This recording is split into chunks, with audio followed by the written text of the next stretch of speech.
Mission Log, a Roddenberry Star Trek podcast. Episode 174, Legacy.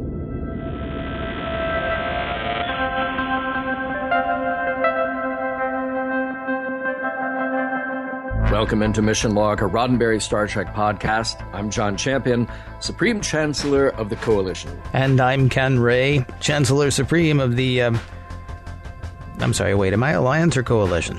Do you have a star on your belly? Yeah. Yeah, then you're Alliance. Okay.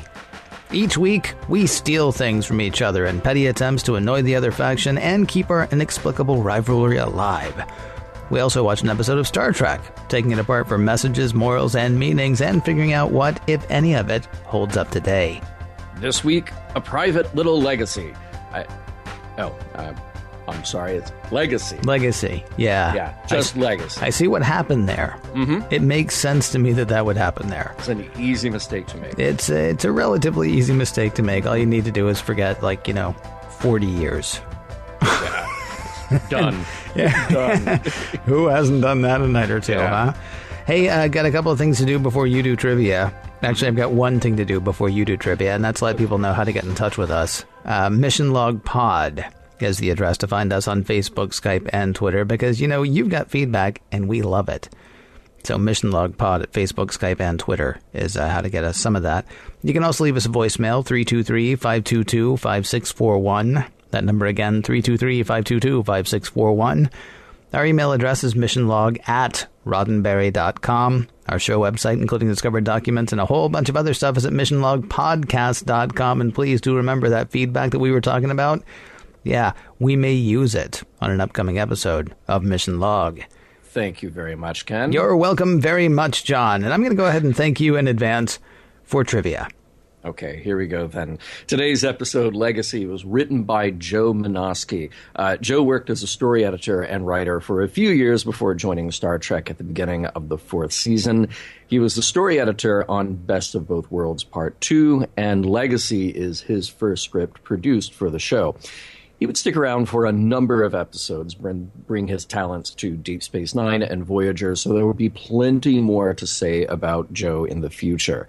He continued his collaboration with Brannon Braga by co-producing some of the TV series Salem that Braga executive produced. Now, today's episode was directed by Robert Scheer, and we've talked a few times about Robert's contributions, starting with Measure of a Man. Did I mention before that he directed a lot of Love Boat plus Kolchak the Night Stalker? Because if I didn't, there they are, and you'll hear more about those on our other podcasts. There's a reference in this episode at the beginning to an archaeological survey on Camus 2. Mm-hmm. Now, that's where Dr. Janice Lester was based when the Enterprise found her in Turnabout Intruder. Also note that Turnabout Intruder was the 79th episode of the original series, and Legacy is the 80th episode of The Next Generation. We have Eric Stillwell to thank for sneaking in that little bit of trivia. Very clever that they do a reference to the original series as they are, in fact, passing by the original series in number of episodes. Turkana, in case you were wondering, is actually an area in Kenya. It also refers to a tribe of people there. And a couple of prop notes here. All that stuff in the underground on Turkana IV, Borg set pieces. Just take those Borg pieces, make them dusty, make them dirty, set them up at different angles, and you've got the underground at Turkana IV. And you'll also see the reuse of Klingon pain sticks here. This time uses a beam-firing weapon, but those are the pain sticks that we saw before. And a couple of guest stars of note here. Don Merode as Hayne. Now, he may not have a huge number of TV and film credits, though some interesting ones in there besides The Next Generation. Automan, The Golden Girls. He was in Miss Congeniality 2, as was, of course, William Shatner. And Don't think that his performing career begins or ends there, though. It's interesting. He appeared on Broadway in a chorus line. He was in Chicago. He has performed in Vegas in the Folies Bergère. And in fact, Don's career is full of dance instruction, and as he puts it, anywhere from cruise lines to MTV. He is a lecturer, writer, editor. He's done about everything there is that you can do in public and performing arts. And Beth Toussaint as Ishara. Now, before appearing on The Next Generation, Beth had just a handful of roles, then a recurring gig on Dallas. After The Next Generation, she shows up in guest starring roles in a ton of shows, Melrose Place, The Commish, Matlock, and more. She has a voice cameo in Scream 3, and later had a recurring role on The Young and the Restless. Now, she is married to actor Jack Coleman, who was on Heroes, so there's a connection to J.J. Abrams' Star Trek via Zachary Quinto. Beth and Jack were at the premiere of Star Trek in 2009.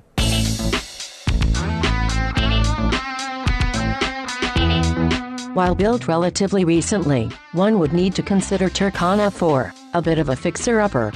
Let us have Ken show us around.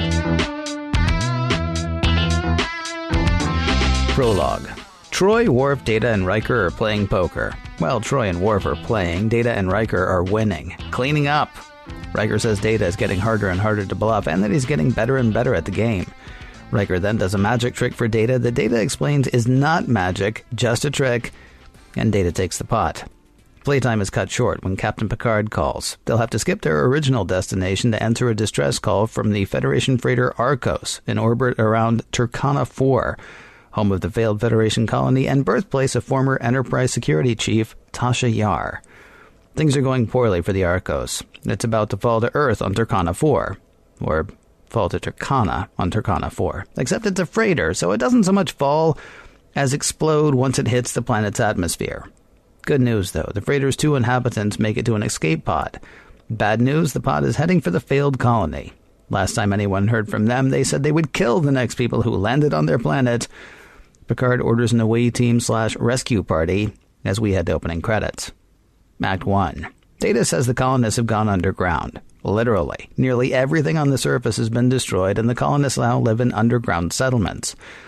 4 to beam down. Dr. Crusher, Worf, Data, and Riker straight into a fairly peaceful group of colonists. Oh, everything's been destroyed, but no one is hostile to the Starfleet officers. Until an alarm sounds and a group of people with flashing yellow lights on their chests run in.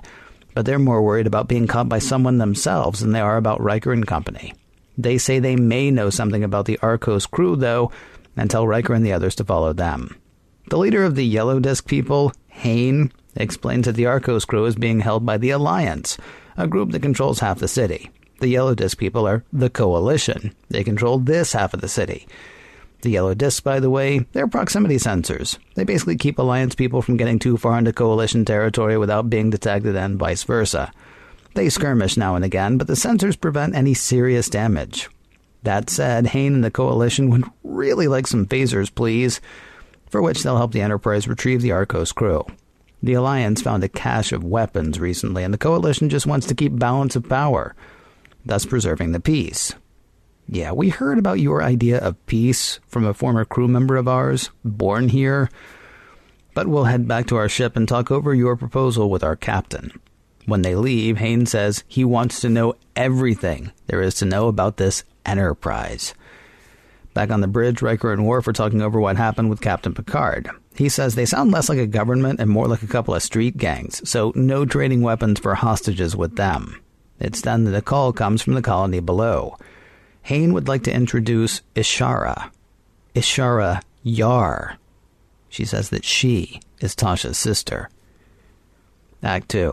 Hayne has had a change of heart. He'll help the Enterprise get back the missing Arcos crew, just because. It's better than the Enterprise giving weapons to the Alliance to get the crew back. Ishara can help. She knows her way around Alliance territory and can help them with an escape plan. Picard puts them on hold and gets reactions from senior staff. No one trusts Hayne. No one's heard of Tasha's sister. They could be making that up. Even Troy can't tell that, though she does know that Hayne is trying to manipulate them. Okay, but we really have little choice here. Picard says they'll play along with Hayne's plan, and pursue other options as they come. Data meets Ashara in the transporter room. He's to take her to the observation lounge. On the way, they talk over Tasha. Tasha, who never mentioned a sister. Ashara says she's not surprised. She also says that Tasha was a coward for leaving the colony. Data says he has never heard anyone call Tasha a coward before, and that he's sort of taken aback. For a moment, Ashara's expression reminded Data of Tasha.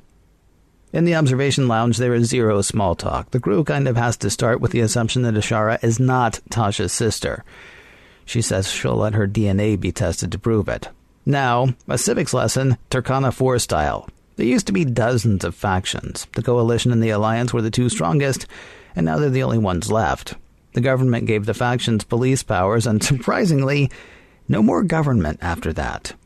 Geordi expresses surprise that Tasha would leave a younger sister in this mess, though Ashara says Tasha tried to get her to leave as well. But Ashara had already joined the Coalition.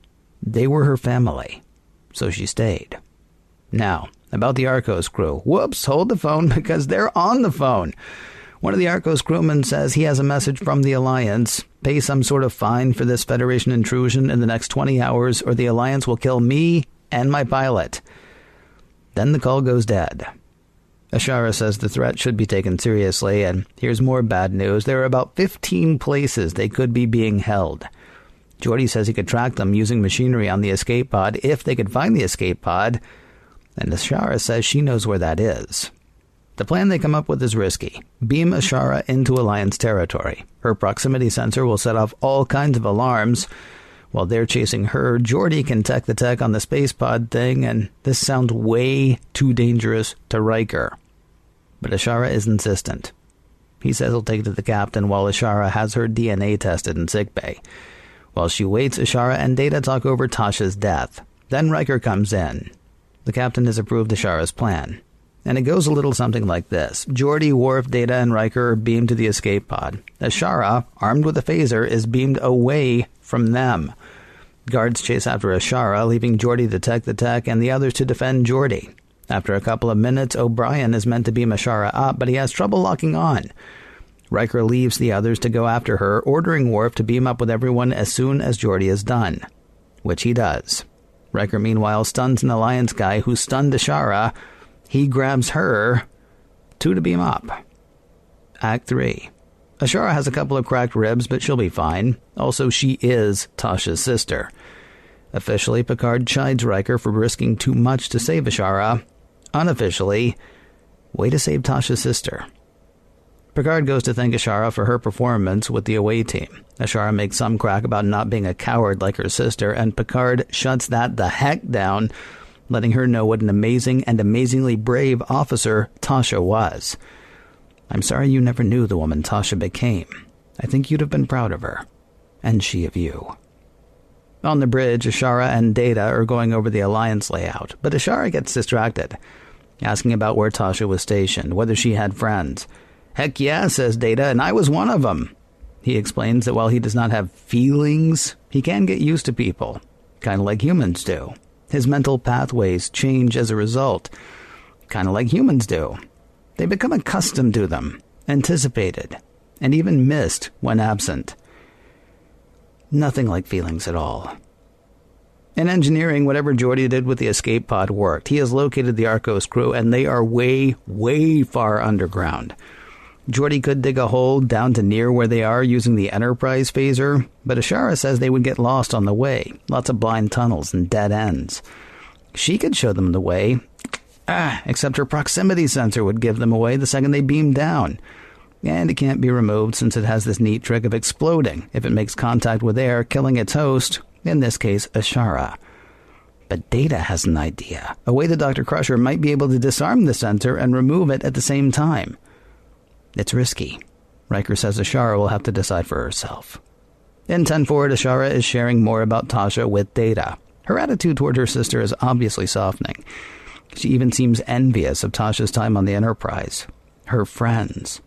She says she considers Data her friend now, and Data says he would like to consider Ashara a friend as well. If only she'd had some idea that something like the Enterprise and its crew were possible 15 years ago. But maybe it's not too late. Cut to Data talking to Picard and Troy with 2 bits of news. 1, Ashara has agreed to have the proximity sensor removed. And 2, Ashara wants to join Starfleet.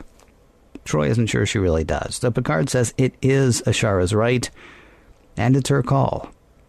Data heads back to the bridge to tell Ashara that everything's a go. She says she owes it to Hayne and the others to tell of her decision to leave. Data says she could call him private in the observation lounge, and that is how he and everyone else missed the fact that Ashara has been playing them. It's working, she tells Hayne. Act 4. Dr. Crusher has successfully removed Ashara's implant. No more proximity alerts and potential chest explosions for her. She gives Data the implant as a keepsake. Everyone has warmed to Ashara, even Worf. Now, to get the crew of the Arcos. Geordi digs a 1.6-kilometer hole with the Enterprise phasers. Worf, Data, Riker, and Ashara beam down. Ashara leads them to the chamber where the Arcos crew is being held, and she is separated from the rest. She shoots a guard, though he's able to set off an alarm before dying. Now Worf is to get the Arcos crewmen to the Enterprise, while Riker and Data go after Ashara.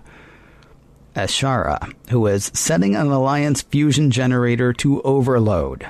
Do that and the Alliance detection system will fail, and the Coalition can come in and kill the members of the Alliance. This was the plan all along. Data says he cannot let that happen. Ashara says he has no choice. She says she doesn't want to kill him, but, she says, raising a phaser, I will. Act 5. She's waffling on the whole killing Data thing. Why don't you just get out of here? Data says he has to stop her, and she fires on Data. Perhaps just a warning shot since she misses at about 7 feet. Riker distracts her, she fires at him, then Data stuns Ashara with his phaser. Data stops the overload, and Riker finds that Ashara's phaser had been set to kill. On the bridge, Picard is in communication with Hayne. He demands Ashara's return, though Riker says, she attacked 2 Federation officers, and who do you think you... He's silenced, though, by Picard, who orders Data to escort Ashara to the transporter room. Riker's surprised, though Picard doesn't blame Ashara. He blames all of them for wanting so much to see Tasha in Ashara that they didn't see what was actually going on. In the transporter room, Ashara apologizes for hurting Data, but he reminds her that being an android, he can't be hurt that way. She also says she wasn't always lying. He was the closest thing to a friend that she's ever had. Days later, Data is talking over Ashara with Riker. He can't get her out of his head. Riker explains, in all trust, there is the possibility of betrayal. But one still trusts, because without it, there's no friendship, no closeness. None of the emotional bonds that make us who we are. Data says perhaps he is fortunate to be spared the emotional consequences, but he's carrying Ashara's implant as he walks away. The end. All right, Ken, before we get going, the most important thing that I can think of to discuss about this episode, the elephant in the room, we have to talk about the hair. To me, the hair was something, man. It's the most magnificent 80s hair I have seen since A Flock of Seagulls, maybe since Lamal from Kajagoogoo. Okay. Beth Toussaint, the character Ashara, could not be more fabulous if she were a Patrick Nagel painting that had come to life, put on a Walkman, playing the Bangles, and wearing a Frankie Says Relax t-shirt. I got to correct you on one thing. What's that? It's Frankie Say. Frankie Say? What? Frankie Say. Yeah, Frankie Say Relax. I was a huge Frankie Goes to Hollywood fan, dude. Don't even with me. Yeah, her hair is something, but she does have the same ratty wardrobe that every failed state has. It's kind of weird. Her hair is perfect. Not necessarily and when I say perfect, I'm not saying it's a style that anyone, should ever wear again, ever. But I mean, it's meticulous. It's so well put together. It's so well coiffed, I would say. Yeah. But yeah, they nothing like a dry cleaner. Oh, hairstylist they got. Right. Dry cleaners, not so much. Right. I had to get that out of the way up front because maybe it's one thing that kind of dates the episode a little. But although it wasn't the 80s, it was the 90s. So I mean, she was actually, she was actually calling back a tiny bit there. And there's a little bleed over. Maybe. Thank goodness there was no neon. That's except for the things that flashed in their chests. Right. But, there was that. It wasn't really neon. It was just It was bright. But it's great at parties. Yeah. Yeah, right. Well, that's a little later. Yeah, that's true. Yeah. Is the whole poker thing starting to annoy you at all? It doesn't bother me, but I wonder if this is a good or a bad thing to have it come back so often. Like, we had 3D chess a couple of times in the original series, and then it kind of went away. And only one time was it actually discussed what they were doing. So I wonder, I mean, we're kind of early on still, early season 4, still got a bit of a ways to go with Next Gen. And I just wonder if, I don't know, I kind of wondered if it's one of those things where the writers say, well, we don't know how to start this episode. Why don't we just put them in a poker game again? I think it's a better thing though than chess. I think it's honestly I think it's a good device. There are two things that bother me about the poker game now. First of all, we had somebody write in a while ago saying, "How is it that Troy is allowed to play?" Right. What with her being an empath and being able to read everybody's emotions. I mean, the one person that she should not be able to beat, or the one being that she shouldn't be able to beat, is Data. Right? Yeah. But everybody else, I mean, she should be taking the pot every time unless Data is playing. And of course, the other thing that bothers me is I don't know what they're playing for. I say taking the pot, but I mean, is it money? Is it chores? What is it that they're doing? Then why is Data happy about it? And I know he's not happy because he doesn't have emotions, except he's obviously pleased with himself for, taking the whole pot from Riker. Oh, yeah. After whatever that trick was. I did find myself, I kind of found myself liking the idea because, they're tokens and they're whatever, that there's some big counter on the Enterprise, where they trade in the poker chips for, like an Enterprise baseball and a couple of pencil toppers or something, like the galaxy's best Chuck E. Cheese. That's where the Chinese finger trap came from. It could well be, yes. Yeah, right. With the same, crappy prizes right. that every Chuck E. Cheese and Showbiz Pizza before it was famous for. Mm-hmm. Yeah, no, that's a good idea. Yeah, it usually seems like a setup for a joke, So an android, and an empath, and a blind guy are all playing poker. Yeah, he wasn't there though, was he? No, he wasn't. He Worf. wasn't this time. No. An android, an empath, and a Klingon. Yeah, right. An angry Klingon. Yeah. Right. Don't play with that. I never get the inside straight, or whatever it was he was going for. Yeah. And going back to the Deanna thing, reading what's happening, is a poker face still a poker face when you're playing with a non-emotional android? Well, he makes faces so many other times. He does. I'm going to say yes. Okay. His complete lack of affect, which almost never happens. The last time we saw him look so still, actually, was when he was sitting in the chair in The Most Toys. Right. Yeah. Right. Yeah. He really brought it. He brought the poker face by leaving it. Yeah. Yeah. I want to move on to something else. Speaking of Worf, his concern about Dr. Crusher beaming down to Turkana IV, which I left out of the recap. Yeah, there was a whole fight between them. And the reason I left it out of the recap is it goes nowhere. Yeah, I mean she's not in danger when they get there. Did they need to anybody else. fill a minute? I mean, what happened there exactly? Or is this just a tiny little bit more about their character? It's very strange though, because he is the security. So does she outrank him? Because he is chief of security, and she's like, "Well, I'm going. I don't care." Yeah. And Riker's finally like, "Look, they might need immediate medical attention, so we need to go ahead and take her." Mm-hmm. But it was sort of like, I mean, yeah, because he's worried that she won't be able to handle herself in this hostile environment that, last they heard from Tasha Yar is the most hostile environment ever. They're like Reavers from the Firefly universe. Right. Somebody's going to try to kill him the second they beam in. And that was actually the last message from the planet, too. Next time somebody lands here, they're dead. Oh, yeah. We should talk about this in the next segment for sure. I got a lot of questions about what's going on in that colony. All right. So, hey, I have a question actually about, maybe we'll talk about this more the next segment, although I think not. Why did the factions only destroy the stuff that was above ground? See? Just bad planning. Or did they destroy everything above ground? They're like, well, now where are we going to stay? We better dig some tunnels. I mean, or were the tunnels there before? And why is that? I mean, as you mentioned, things are a little dirty, but things are not completely decimated as they are above ground. Maybe it was an aesthetic decision. Like, let's keep the surface kind of minimal, and it'll be sort of unkempt looking. It'll be like having a natural garden. Yeah, we really don't. I want to give it sort of a Planet of the Apes Logan's Run feel above ground, and kind of a Planet of the Apes Logan's Run feel below ground. Now that I think about it, so go ahead and take down. Why don't we take out this wall and this wall and all those walls, and then we're on our way. Just spray. It'd be like in the Haunted Mansion at Disneyland. We just spread dust everywhere to really make it look like it's been used quite a bit. Yeah. Actually, I thought that matte painting, it was a good matte painting. Yeah. I thought it looked like the destroyed old Chicago from Buck Rogers. It kind of had that feel to it.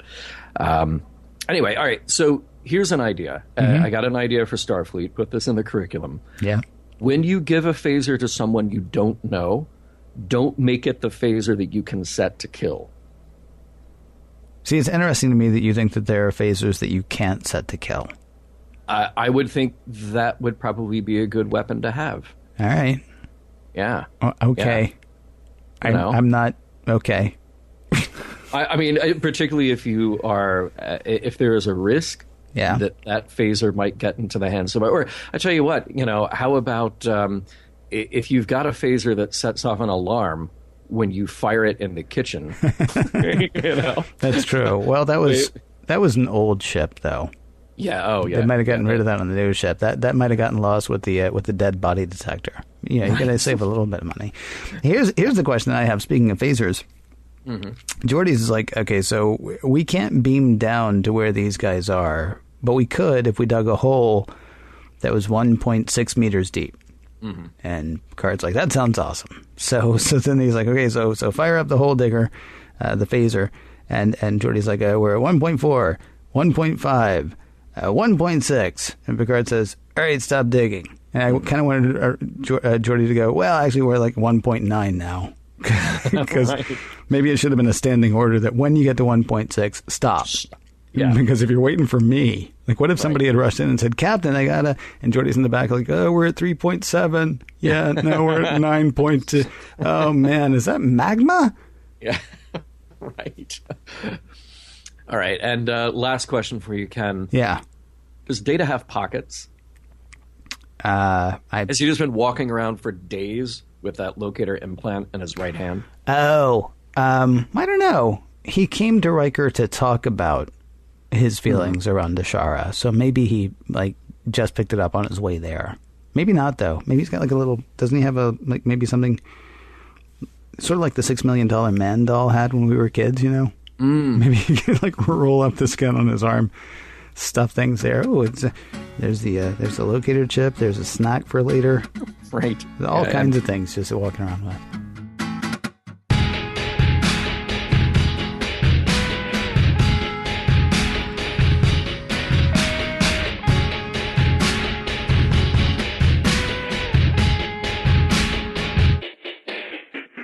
The Alliance, and the Coalition may seem like silly, generic names for ruling bodies on a planet, until one remembers the biggest ruling body is the Federation. Just a moment ago, Ken, you were talking about what was going on at the colony at Turkana IV, and really, of all the things we could talk about in this episode, I think I got a little fixated on the history of Turkana IV. I mean, really, every time I watched this episode, I kept hunting through the dialogue for clues about what was going on here, what had happened here. I was fascinated and horrified at what I could pick up about the history. We always ask what's going on in the future, that so many people want to leave Earth and colonize other worlds. And that all may be for very good or for very bad reasons. I mean, you could name a lot of good reasons. Say, hey, well, maybe just Earth's resources are depleted and it's a good idea to kind of move the population outward. It could be for political reasons. It could be for just trying a social experiment. All kinds of good and interesting reasons to do that. But regardless of what those reasons are, it seems that whenever we catch up with colonists, there is something terrible going on and maybe it's just because that's the nature of Star Trek that at least in the Next Generation, and at least with the original series, you were focused on one ship going from place to place each week, and the drama is what's going on. You know, right. They're only going to go to the places where there is something going on, not like, oh, everything's fine here at Turkana IV. Here are some cookies. Everything is awesome. Yeah, right. Right. So, but whenever we catch up with them, it's not a good scene. Here are some cookies. Yeah, well, it's great. You know. Sorry. Yeah. Come for the colonists. Stay for the cookies. Yeah, right. Yeah. This colony might be the worst. In 15 years, somewhere between 15 and 30 years, because they said that 30 years ago is when things started to come apart. Yeah. We went from cities, see the ruins up top, to a very complex underground civilization and constantly warring factions. The whole proximity detector thing is disturbing. So far, we haven't met anybody else in Starfleet that has that. And no, I understand that we have communicators which you can take off, and which apparently are pretty limited because they can't tell you if somebody's even dead or not, and they certainly don't explode when you take them off. They cut off ties with the Federation, which just seems like a bad idea from the get-go. And they will kill anyone who beams down or who lands on their planet, which seems really in the extreme as far as reactions to have. So I'm left with this idea that we have not been able to wipe out some of these terrible traits that hold humanity back. And that is one of the big ideas about Star Trek here, is that we've gotten past so many of these things that have held humanity back for centuries. Tribalism, greed, competition, this misplaced pride, this hubris that makes people do terrible things in the name of their tribe or their country, their group, whatever it may be. And I guess I'm just fascinated by all the questions that come up when you paint a picture of a place going so badly, so fast, even with all these resources available to them. Mm-hmm. I mean, they started out as people, presumably, and they could have been from elsewhere too, but presumably they started out as people from Earth who had... Well, Picard actually said it was an Earth colony. Yeah. And we assume that most people are there from Earth. Like, there weren't other people just popping in, but who knows? There could have been some additional. And they had the technology to get there. Mm-hmm. They were raised in Federation-era Earth, so there are certain values that at least for a generation ago were pretty well instilled, pretty well agreed upon. So then is the colony just a thing where we're really getting rid of the riffraff at that point?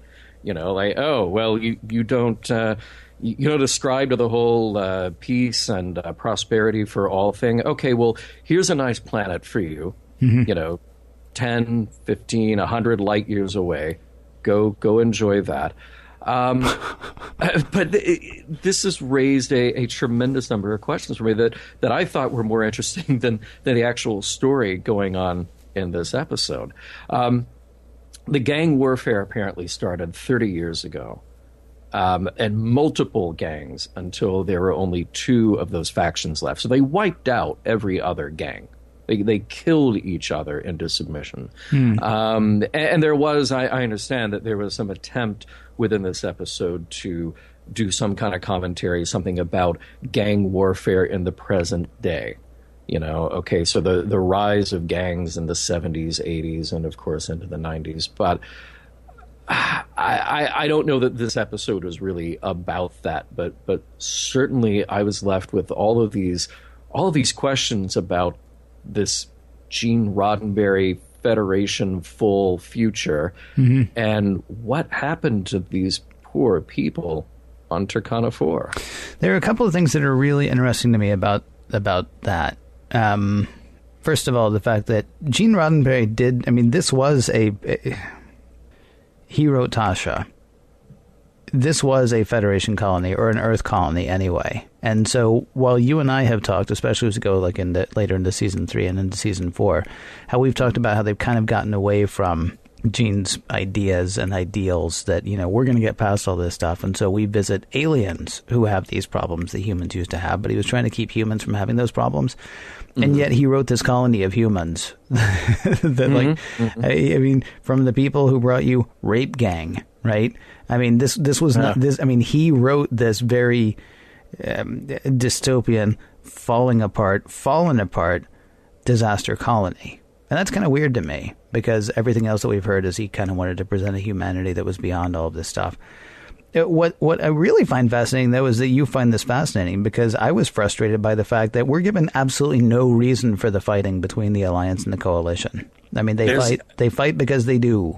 Well, yeah, but that's another question to add to my long list of questions, because it goes back to this question about why are these people like this? What is this? Look, we started season 1 with people on the bridge in the Enterprise saying, France? What's France? We haven't heard of countries.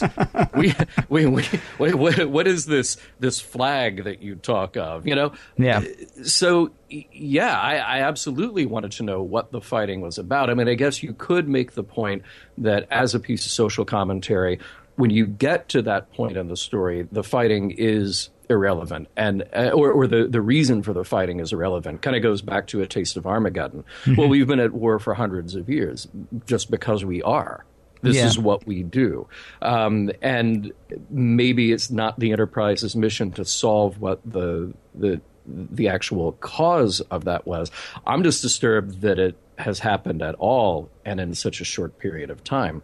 Not because Star Trek doesn't have war, not because it doesn't have fighting, but again, this is an Earth Federation colony. Yeah. What the hell happened?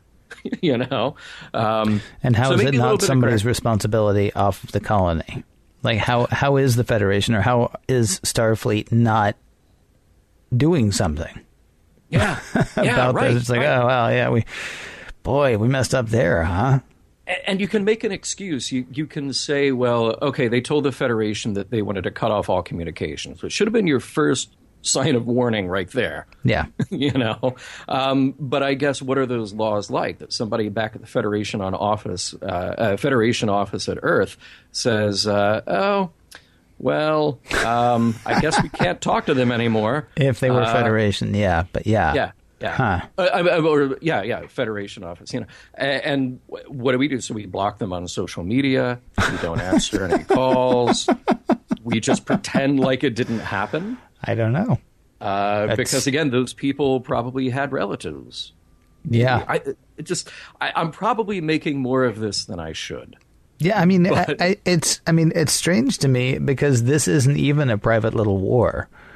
Mm-hmm. You know what I mean? Yeah. I mean, we were given to understand, boy, the futility of that, huh? Although this really seems to be more of a character study. This seems to be more about, wow, how was everybody duped? And quick aside, by the way, I honestly thought Troy was about to yell at Picard, because Picard's telling Riker, look, it's, we can't really blame Ashara. We all wanted to see too much. And for some reason, we're on Troy's face when that speech is being made. And Troy's the one who's the whole time has been like, I don't know. And yet Picard's like, no. It was all of us. It was all of us, counselor. Okay. Yeah. I'm not sure. Right. Here's what I found myself wondering, or really there were a few things that I was wondering. They center, though, on the implants, right? Mm-hmm. First of all, has the Enterprise just handed the Coalition a victory by sending Ashara back without her implant? Because that was part of the whole thing. Like, we'll take your implant out and then we'll be able to beam right in and they won't even know you're there. And then later they're like, okay, well, we're going to go ahead and send you back. And sorry, it didn't work out. Did we forget anything? Now, it would have been hilarious if they'd been like, hey, before you go, we gotta put your implant back in because you caused trouble last time.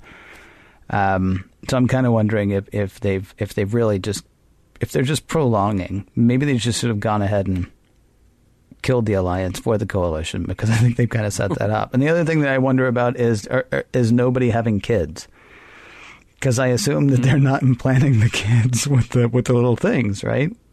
With the implants. I don't know. Maybe that you mentioned Logan's Run earlier. Maybe that happens in kind of an automated way now from birth, where it is. Oh yeah, here. What? You're a human now, so you get an implant.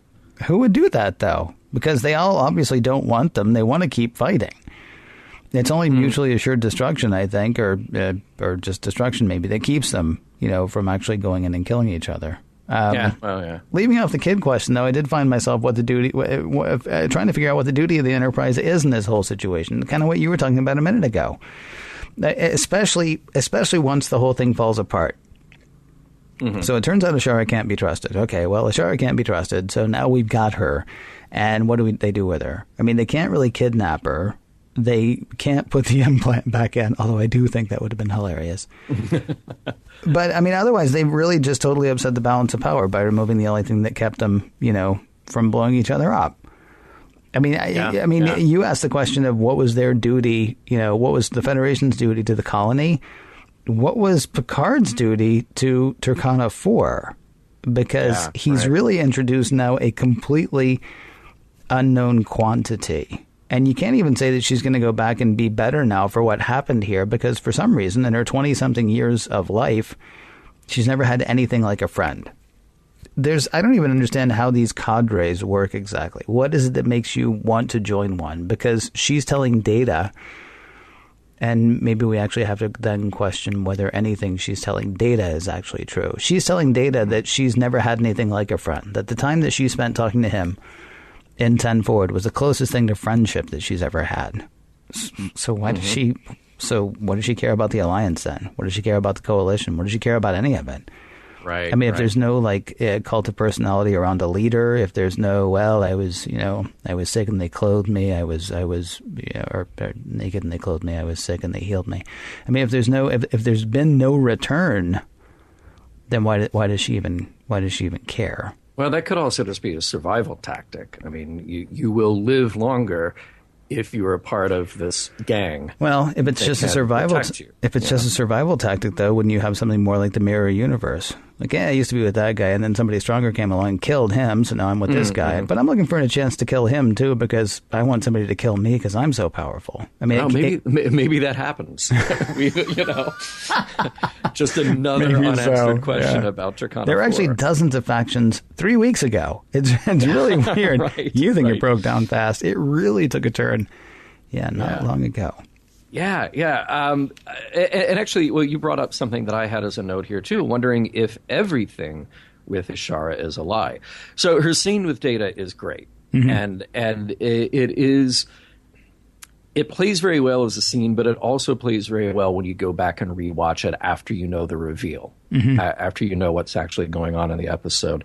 Planning the idea of her joining Starfleet, everything else, Deanna says she senses ambiguity, but I think that ambiguity is a well-chosen word for that, because otherwise Deanna would have said, as she did about Hayne, well, he's being deceitful. But she doesn't say that about Ashara. So we're not leading the audience to too much in that case. So the question then becomes, could she actually change her life? Mm-hmm. Because Star Trek wants us to believe so. Star Trek always wants us to believe that the well-placed Kirk speech or the right set of circumstances and events can lead somebody to make a better choice and to be a better person. Right. But Deanna says, again, that Ashara's loyalties are torn. And she even questions Data's motivation. Deanna, who shouldn't get any kind of reading at all off of Data, because he's not an emotional being, at least a biological being that she can read. Well, that's why she has to question his motivation. Yeah. I mean, otherwise he would have walked out and she would have been like, Data's getting a little attached. I mean, she can't read anything off of him, and so then she has to ask the questions, like, why? Yeah. So that last shot of Data, and we obviously touched on it. I love that you touched on it in your recap. Is this an emotional reaction? And again, they chose to end this episode where they did. Well, and actually, I look at it as two ending scenes. You have the ending scene of the transporter room, and you have the ending scene, the little epilogue of Data with Riker, and then stepping out into the corridor with the implant. Just like they let the reaction shot linger while Data was telling Kivas Fajo that he has no emotions. Oh, humans, you are being played by this android. Okay? That was the coldest moment in that episode, and it was another equally cold moment in this episode when Ishara is about to beam back down to Turkana IV. I go back to my previous question, is everything with her a lie? Even when she says to Data, I really meant part of that, and I really meant that about you being a friend, and he doesn't even give her the satisfaction of feeling bad. It's so cold, and it's so well played. Data here is the one who mentions memories being the way that people live on after death, or earlier on. So that's a human thing that Data has picked up, because otherwise Data is the one who, like Dr. Crusher, would just say, oh, no, yeah, we've got our DNA in the computer here. Yeah. That's a Data answer to that question. Well, we've already seen Data do this answer a few times, though. He did it with Lal, and he did it with Sung. Yep. Right? Yep. I mean, yeah, I remember you, so you will live on. Okay, well, not really. For you. Yeah. I kind of like the living on where I actually get to live. Yeah. but thanks for the memories. For a character that was not even on the show for a full season, a lot seems to hinge on Tasha Yar.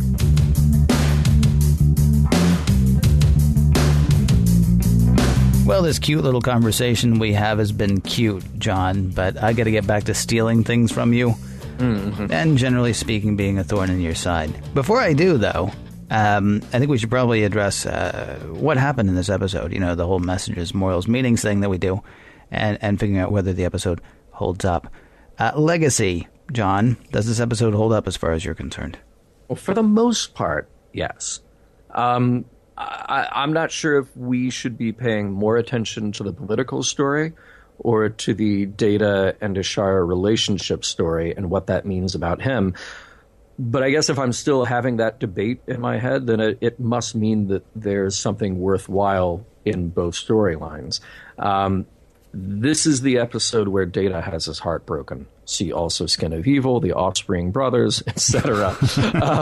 But this is the episode with that. Yeah, right. This is the episode where we grapple with whether or not Data has emotions. Yeah. I also really like Beth Toussaint in this, but I probably already said that before, and not just about the hair. She's got a kind of Linda Hamilton from T2 vibe. She's tough. She's a bit mysterious. There's a lot that I like about her portrayal, and I do like the idea that it opens questions about Tasha as well. You can kind of fill in the blanks about Tasha's journey based on what we learn of her from Ishara. So there are all kinds of things that I like there. There are some things that I don't like. I mean, maybe it would have been interesting to know more about the nature of the fighting, but maybe that was a choice. Maybe it was just like, well, we've gotten this far, and here's where these warring factions are, so now it's just up to the Enterprise crew to solve their one problem and not worry about the others. But I do have a bit of a concern, like you do, that there may be planting a weapon back in Turkana IV by leaving Ishara there without her locator. Yeah. It does give an unfair advantage, but then where have we ever seen the Enterprise crew give an unfair advantage to one side or the other? See also Kirk violating the Prime Directive all the time. So overall, I think it works. There are some things that are dated. There are unanswered questions here, but overall, I think it works pretty well. How about you? It's not terrible, but it's not awesome. It's fine. Like I said in the last segment, where it falls apart for me is Ishara has no friends, so I don't understand why she cares. I don't understand why she's fighting. And if we assume that her case is typical, then I don't understand why anybody is fighting or why the factions hold together. Why wouldn't it actually go down to even smaller fiefdoms again? I mean, she says there were dozens of these cadre or groups or whatever, and it boiled down to the two strongest, but I don't see how it is that they hold up exactly.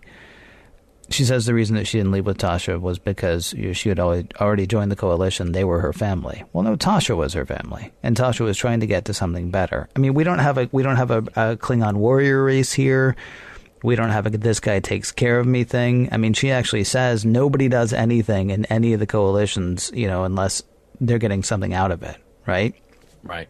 Which is why she's so bowled over by what's happening on the Enterprise. All of these people working together for something besides war. But we don't even know why the war is happening. So, I mean, that part of it kind of falls apart for me. And I'm done with the does Data have emotions thing. He does. And I don't mean to say I'm done with it. I mean, it's always still going to be sort of a fascinating idea. Although, again, I'm just getting more and more fascinated by why we're so fascinated by it. And I don't mean you and me personally. I mean people in general. He describes, so you can have friends? Oh, yeah. Even humans don't have to be emotional to have friends. I mean, Data says. He says, you become used to someone. And you become so used to them that your brain just like is wired for it. And then even if you don't emotionally care, once they're missing, you miss something. But Data doesn't have emotions. I mean, I think he's making a perfect case. I mean, you could make a case that neither do I. I don't mean me personally. I mean people. I mean, he's making a case for how this whole thing works. And so this, this magical idea that there's something more to, how I miss someone as opposed to how Data misses someone. He has emotions. Either he has emotions or none of us do. Well, and it's funny because Data has a friendship with Ishara, but Data is crushing hard on Ishara. And believe, I get it. I totally get it. But that is a very short period of time for a very intense bond to have formed. And he even says the other part of that, what you're describing about missing somebody, he even says that he anticipates the other person. Yeah. You want that person to be around. Here's Data describing a cup of coffee. Okay. It's a ceramic mug, and there's a brown-colored water that is a suspension of flavors and chemicals from a bean that has been roasted, and there's caffeine in it, and it has a pleasing aroma. It's not coffee. Don't call it coffee, but that's what it is that I'm drinking. It's like, well, Data, it's coffee. Nope, don't call it coffee. Because he doesn't believe that coffee exists, and that's what I'm saying that his take on friendship is. It's like, well, Data, here's your friend, and you guys are doing friend things. You sit around in the bar and you talk and you care about each other. Nope, we're not friends. That's just the positrons firing in my positronic brain. He doesn't deny that he can have friends. He's saying there doesn't have to be anything emotional about that. No, well, yeah, but well, no, I mean that's why I say I'm almost done with the whole emotion question where Data is concerned, because I can't say it any more clearly. Either he has them or none of us do, and you can honestly make a case for me that none of us do. I mean. We can have that discussion if you want to. I don't want to today, but I mean, I'm not being flip when I say that. I mean, either he has emotions or we don't, and then we have to, that's like probably. I would imagine there are actually philosophers who talk about that. I'm gonna stay away from them though, because that'll hurt my head. What about have we stumbled into the messages part, or are there more like sort of blatant messages that you want to hit? No, I think there's some maybe challenging and maybe a little disturbing messages in this episode. So what messages did Data learn? That people can be deceitful. Yeah. At the end, you hit it, the conversation with Riker. In all trust, there's a possibility of betrayal, but I guess you weren't prepared for that. Which I thought, well, hey, Riker, have you met Data's brother? Because maybe we should talk about that. And then Data says, well, then it is better not to trust. well, that's a bit of a challenge, even Data being deceived, and maybe Data being able to logically put things together, he can still. Well, here we go back to the word to describe Data about feelings or emotion. He can have mixed feelings about them. Mm-hmm. He can have that mixed feeling that says that, well, Ishara did something wrong. She played him, but he still anticipated and missed her at the same time. It's a really challenging moment for Data. I thought that was interesting. Is there another message in here, or maybe not a message, but kind of an undercurrent that someone like Ishara can't be changed? That's kind of an unfortunate thing, because, like I said, Star Trek has tried to show us examples of where people can behave better than they think they can. Yeah. And then at the end, Picard says, perhaps the fault lies in ourselves. So maybe there's a message there not to be blinded by sentiment, which I don't think is a bad message necessarily, but maybe it's unfortunate that we do have to be on guard like that, and maybe this is the moment where this crew dropped their guard to an unfortunate extent. So we will be betrayed, we will be disappointed, but like Riker, we should keep putting ourselves out there, because maybe in those moments that you do form a real bond, a real friendship, it's worth it. Okay. Yeah. Well, what else? Well, first of all, I'm going to jump the timeline in a big way here. There was a lot about, and the more we talk about it, the more evident it is to me. There's a lot about Ishara that reminds me of Seven. Mm-hmm. And down to her practically flat affectation or whatever, and also the fact that she goes from dressing like a pile of parts to that skin tight thing back to honestly, it's almost like somebody went back and watched this episode and thought, okay, so that's okay. So look at this and do that. It feels like there, and that actually, forgive me, the reason I'm tying those two together also is because Seven has to work to break her conditioning, and conditioning is about the only thing that I can see that Ishara has that makes her part of the Alliance, or is it the Coalition? She's part of the Coalition. It's the only thing I see that makes her part of the Coalition, because there's no friends, family, love, any of that stuff. She calls them family, but that then goes back to what we talked about in Brothers, or what we talked about in other episodes. Like, oh, well, you got to love your family. Well, they're not even family, but she's got to love them. It also goes to the whole thing about Data and lore. Data's the only one who's actually able to see past lore, right? Even though they look exactly alike. Data ought to be like, since the first time he met Lore, because the first time he's like, oh, I have a brother. Oh, I don't like my brother. He's terrible. Maybe he's not even my brother. He just kind of looks like me. It feels like there could be a message here about preconceived notions. Ishara, thought her sister was a coward. Mm-hmm. And she finds out a couple of things about her time on the Enterprise. First, that her sister wasn't a coward, and second, that friendship is an actual thing. And so she comes to respect her sister a bit more. At the same time, everybody else is like, oh, she's a Yar, and we loved the last Yar we had, so this one's fine too. Oh, turns out maybe not. So, right. I would say there's definitely a message here about, I found myself thinking of that horrible gloss-nosed, trust but verify thing. But kinda, yes, open yourself up to other people. Know that there is the possibility of being hurt. Don't just assume that because somebody looks like a thing, that they are that thing. But at the same time, don't close yourself off from it. It really is interesting that at the end of it, Riker's like, yeah, that sucked. But you know what? Sometimes it doesn't. Yeah. And the times that it's not terrible make the terrible times bearable. Except in the case of your brother, Data. Still, do not trust that guy. Or in the case of your dad, Riker, but whatever. Ouch. Well, too soon? Yeah. and I guess there's no clear-cut message, I don't think, unless it's the whole preconceived notion thing. Would you say that this might even be a silly episode to ask whether it holds up, because it's only going to be true for some people. Some people get their heart broken and it stays broken. And so I don't think that they would say that that message holds up, but then other people get their heart broken and they fall in love again, and, so they would say it does and it would.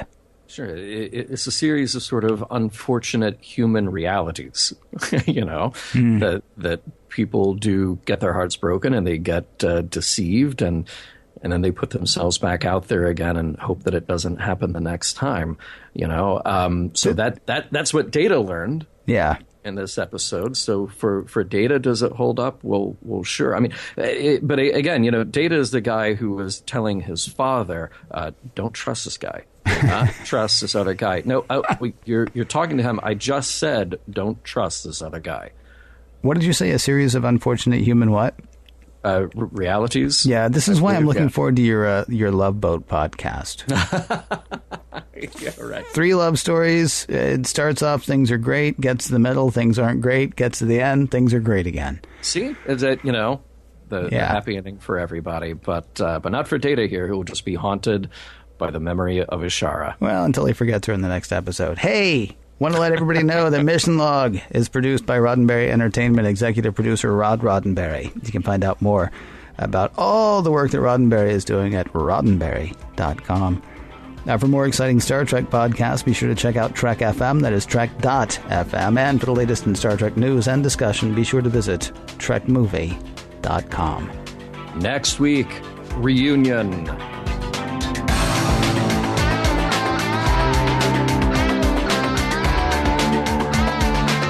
Some of the music for Mission Log provided by Warp 11, online at warp11.com, and from the album Messages by Key Theory, free to download at kitheory.com.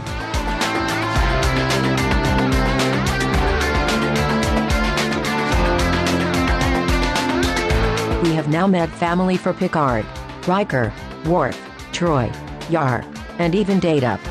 Is Geordi the only member of the crew with no other family? And transmission.